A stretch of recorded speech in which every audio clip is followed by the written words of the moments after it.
여러분 안녕하십니까? 설 연휴 첫날인 오늘 공원묘지에는 성묘객들의 발걸음이 이어졌습니다. 여객선 터미널은 고향을 찾아 내려온 사람들의 기쁨과 설렘이 가득했는데요. 김단비 기자가 전합니다.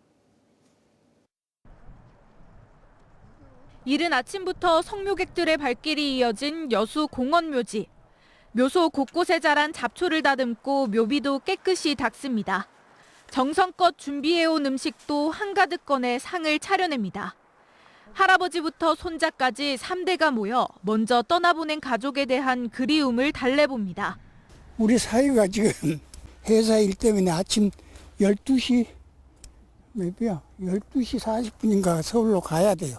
그래서 아침에 이렇게 일찍 온 거예요. 어제부터 귀성객들로 붐비는 여객선 터미널입니다.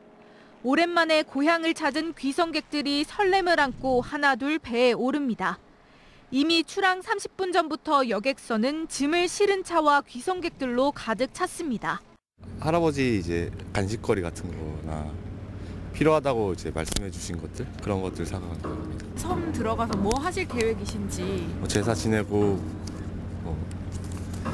일거리 같은 거 좀 도와드리고. 경기도에서 여수까지 차로 8시간, 또 배를 타고 1시간 반 정도를 들어가야 하는 고단함도 잊었습니다. 곧 만날 가족 생각에 표정에는 들뜸이 묻어납니다. 지금까지 한 8시간 걸린 것 같아요. 설날이라서 오랜만에 보니까 좀 설레기도 하고. 갑진년 새해 건강과 행복을 기원하며 가족의 품으로 향하는 사람들. 명절 분위기가 물씬 풍긴 연휴 첫날이었습니다. MBC 뉴스 김담입니다. 제22대 총선이 2달 앞으로 다가왔습니다. 민주당은 경선 대진표를 속속 확정하고 국민의힘도 공천 신청을 받고 있는 가운데 선거구 획정은 여전히 늦어지고 있는데요. 앞으로 남은 일정과 시민들은 총선을 어떻게 바라보고 있는지 김진선 기자가 전해드립니다. 공천 심사 결과를 잇따라 발표하고 있는 더불어민주당. 단수공천 선거구들이 속속 확정됐고 경선 대진표도 드러나고 있습니다. 국민의힘도 1차 공천 심사를 마무리했습니다. 전남에서는 10개 선거구 가운데 7개 선거구에 8명이 공천을 신청했는데 지난 총선보다 2명 늘었습니다. 총선을 2달 앞두고 각 정당들의 일정도 분주해지는 가운데 유권자들이 바라는 건 한결같습니다.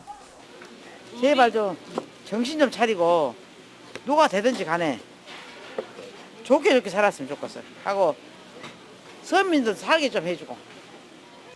이낙연, 이준석 등 신당들이 잇따라 등장한 가운데 호남 민심의 향방이 어디로 향할지가 최대 관심사. 대통령의 낮은 지지율과 꺼지지 않는 김건희 리스크에 야권이 공통으로 주장하는 정권 심판론은 명절 밥상에도 오르게 됐습니다. 초반기 같은 경우는 이제 사회 신입생이라고 생각한다 그러면 중반기면 어느 정도 자기의 그 정책을 내놔야 되는데 아직까지도 사회 초년생처럼 지금 하는 것 같아요. 총선 시계는 빨라지고 있지만 선거구 획정은 여전히 미지수입니다. 유동적인 선거구 때문에 전남 지역은 민주당 경선 지역 발표 대상에서도 제외되고 있습니다. 오는 19일부터 사흘 동안 민주당 경선 투표가 예정된 가운데 전남 선거구들이 어떤 변화를 겪을지 관심이 쏠리고 있습니다. MBC 뉴스 김진선입니다.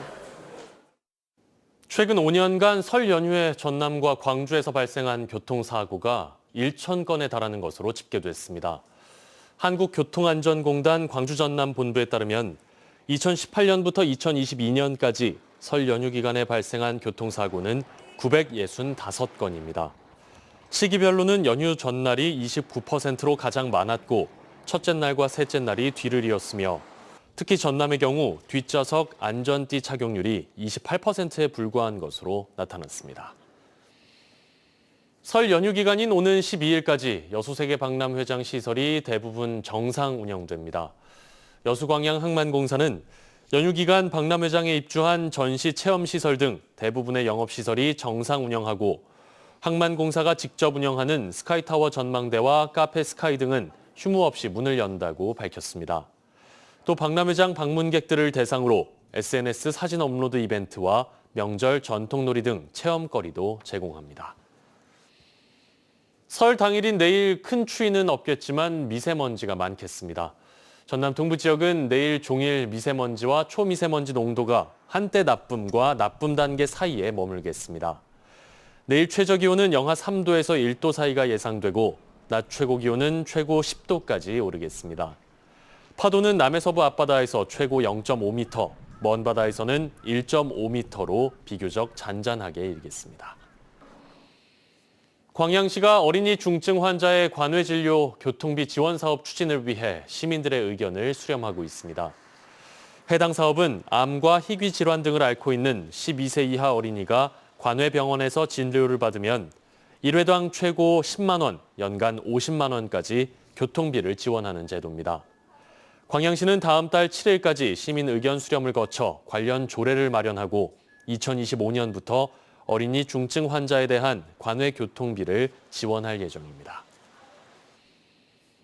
전라남도에 거주하는 난임 부부들에게 친환경 농산물 꾸러미가 지원됩니다. 전남도는 난임 진단서를 발급받은 난임 부부 3,000명에게 1인당 연 48만 원 상당의 친환경 농산물 꾸러미를 지원한다고 밝혔습니다.